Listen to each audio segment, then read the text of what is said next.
Hello everyone. In this video, we will learn how to crochet a half double crochet stitch. First, yarn over, insert your hook into the next stitch.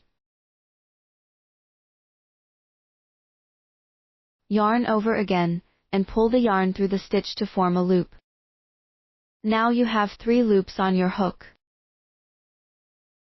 Yarn over and pull through all 3 loops on the hook at once. This completes one half double crochet. Let me show you again. Yarn over, insert the hook into the next stitch. Yarn over again, and pull the yarn through the stitch to form a loop.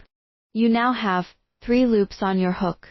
Yarn over and pull through all 3 loops on the hook at once.